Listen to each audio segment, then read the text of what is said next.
minggu ni Ustaz nak berhabis ta'rif al-balaghah dan juga ta'rif ilmi al-bayan. Okey, baik. Kita pergi sini ya.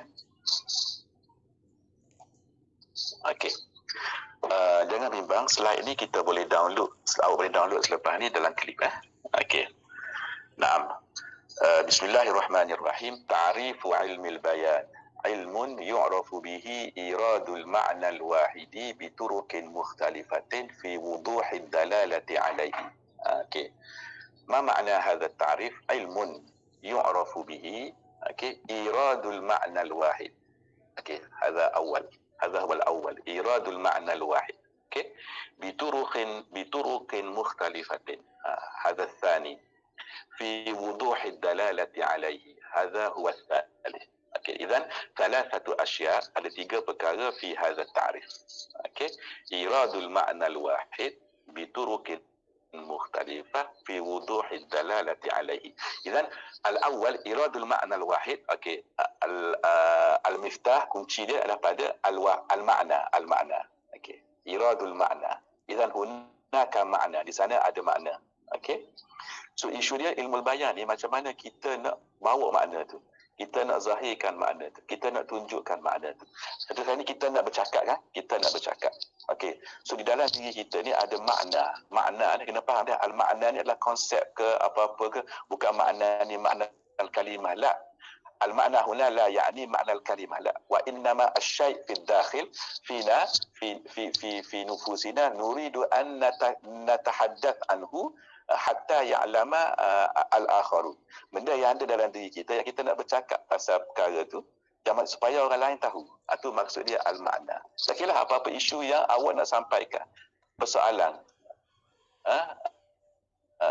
qadiyah dan sebagainya, itu maksud al-makna dah. Okey. Jadi macam mana kita nak sampaikan makna ni? Okey. Dan al-makna al-wahid ini maksud dia untuk mudah faham sesuatu makna lah. Okey. Tapi cara kita irad, cara kita buat mari benda tu ataupun kita sebut pada orang benda tu, cara ialah biturukin mukhtalifah, dengan banyak cara. Idzan makna cara. Makna yang nak disampaikan tu dia ada cara dia. Okey. Dan cara tu pula fi wuduhid dalalati alaihi, dia kena jelas menunjukkan kepada makna tu. So fi wuduhid dalalati alaihi ad-dhamir ya'udu ilal makna. Maka maksud dia ilmu bayan ni adalah kita macam mana kita nak sampaikan sesuatu makna, sesuatu perkara yang kita nak sampaikan kepada orang tu, macam mana kita nak sampaikan dia dengan cara yang jelas. Dengan cara yang jelas. Maknanya bila orang dengar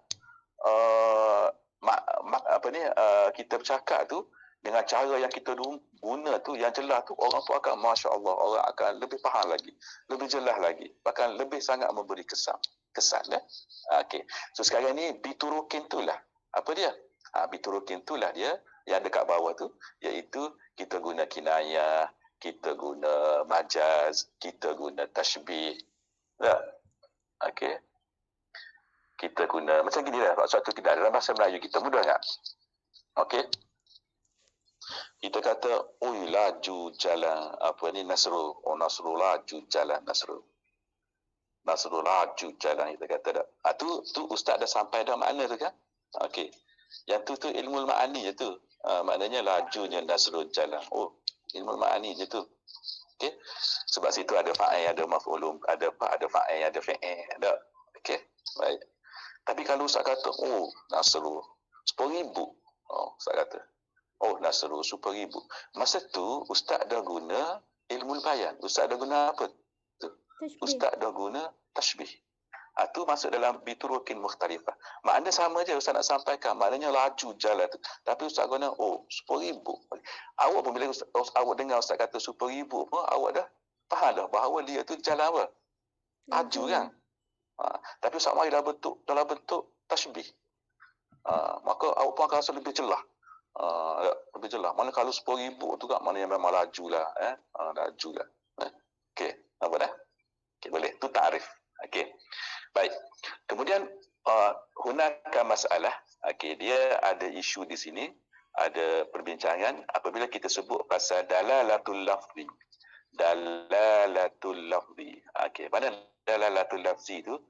kita faham daripada tu wuduhid dalalah tu. Okey, fi wuduhid dalalati alaihi. Okey, apabila kita membicarakan pasal dalalatul lafzi, apa maksud dalalatul lafzi? Yani al-lafzu yadullu ala madza? Al-lafzu yadullu ala al-ma'na, sah? Atau dalalatul lafzi. Bila kita kata dalalatul lafzi ala al-ma'na ni, al-ma'na tu dia ada dua. Okey. Yang pertama ma wudi'alahu, yang kedua ghairi ma wudi'alahu. Okey. Sesuatu lafaz dia menunjukkan kepada sesuatu makna, dia ada dua. Yang pertama, sama ada makna tu memang makna asal dalam kamu yang wudi'alahu, yang diciptakan lafaz tu untuknya. Tu maksud alama wudi'alahu. Okey, tulis terjemahan tu. Sebab kadang-kadang pengalaman ustaz lah, kadang-kadang kita keliru apa maksud wudi'alahu, kalimah wada'a tu. Kalau kita tengok kamus, kalimah wada'a tu memanglah maksud dia letak, melahirkan, boleh wada'a. Wada'atil mar'atu dengan makna waladat, melahirkan, boleh. Wada'atil mar'atu hamlaha, maksud dia waladat, melahirkan. Wada'a maksud asal dia letak. Tapi sini wudi'a diletakkan. Apa maksud dia? Maknanya lafaz tu diciptakan untuk makna tu. Contoh, dalam kamus, kalau kita tengok perkataan asadun, asalnya memang dia diciptakan, orang Arab cipta lafaz asadun tu memang untuk binatang singa tu, binatang tu. Okey, ada. Maka yang tu dia maksud ala wudi'alahu. Jadi dalalatul lafzi yang pertama, dia menunjukkan kepada makna yang memang diciptakan untuk lafaz tu. Maknanya makna asal dalam kamu tu lah, yang asal tu. Okey, itu satu. Maka inilah yang kita duk bahas pasal hakikah. Faham tak? Okey. Baik. Lepas tu pula ada satu lagi, dalalatul lafzi. Lafaz yang sama contohnya, tapi dia menunjukkan ke atas ala ghairi ma wudi'alahu. Menunjukkan kepada makna, ma tu balik kepada makna dah. Ma tu maknahu al-makna. Balik kepada makna yang ma wudi'alahu, yang tidak diciptakan lafaz tu untuknya. Contoh macam singa tadi kan. Okey, kalau kita tengok dalam kamu, okey, dari segi bahasa, singa tu dia asalnya dia makna al-asad, makna dia orang yang berani. Itu kan asal dia? Bukan. Tapi cumanya dia tu telah dipindahkan makna dia tu guna hukum hakam balarah ni. Dia pergi bawa makna tu untuk orang yang berani. Kita guna gitu, masyarakat dia guna gitu. Sastra dia guna gitu. Adat dia guna gitu. Okeylah. Okey. Tapi asal dalam kamu bila kata asal tu singa je lah. Di selepas tu kita guna untuk ghairi ma wudi'alahu.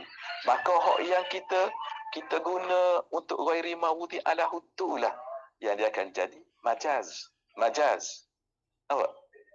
Jadi kita faham daripada dalalatul lafzi ni adalah lafaz itu menunjukkan kepada makna hak sebenar dalam kamu tu yang kita panggil hakikah, dan dia menunjukkan pula kepada makna yang bukan hakikah, maka dia pergi kepada majaz ataupun kinayah.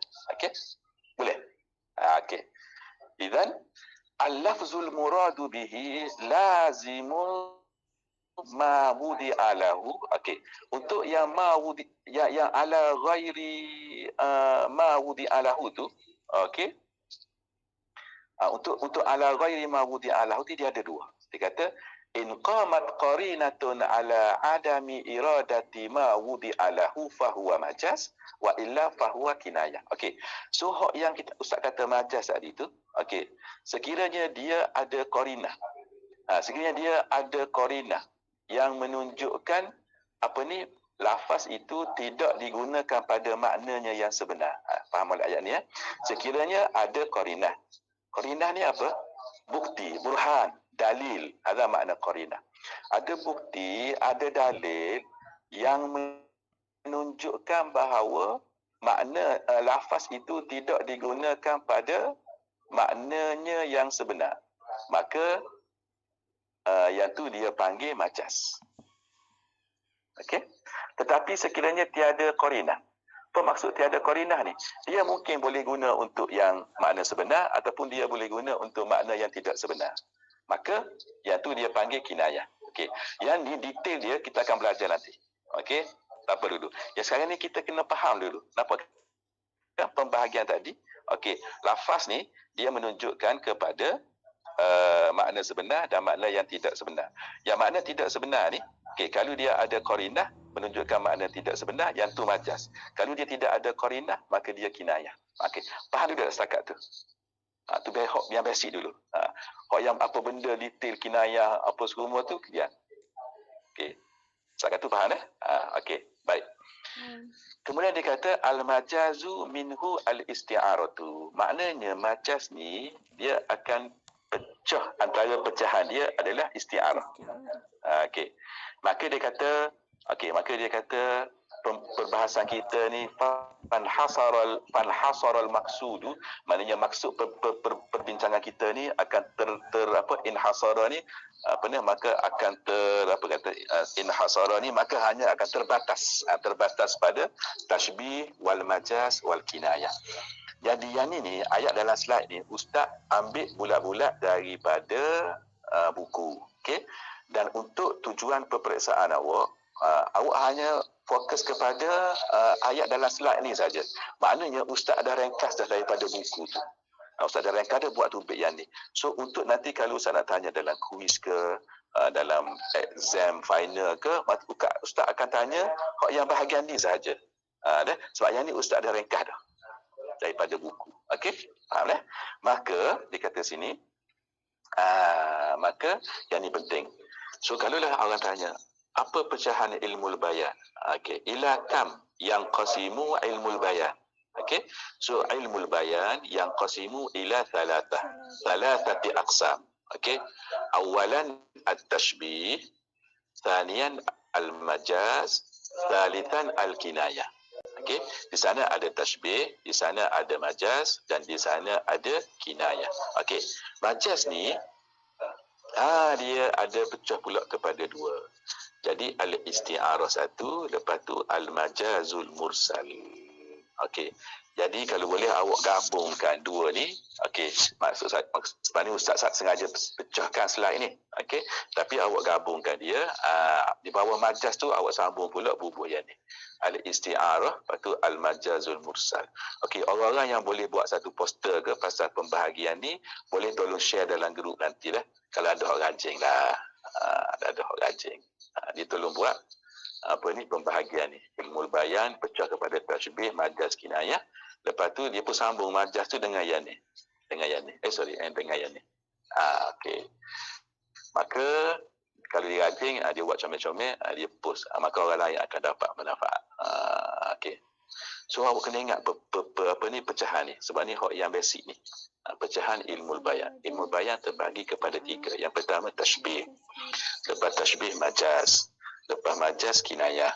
Majaz tu pula dipecah pada dua. Satu isti'arah, satu majaz mursal. Jadi mereka cerita kita ada tashbih. Kita ada isti'arah. Kita ada majaz mursal dan kita ada kinayah. Sebab itulah awak belajar di sekolah. Belajar stamp. Belajar STP. Belajar diploma. Belajar apa lagi? Belajar bas ni. Lepas-lepas ni kalau awak belajar master, lepas tu awak sambung pula PhD, lepas tu awak mengajar pula. Dia kalau sebut ilmu bayan dia tak berubah. Dia hanya ada 4 beradik ni saja. Tashbih, isti'arah, majaz mursal, kinayah. Ini je lah basicnya. Orang lain tu pecahan-pecahan. Tapi orang ni lah yang 4 rumah yang core ni. Okey? Boleh? Baik. Izan, syukran jazilan untuk kelas hari ini.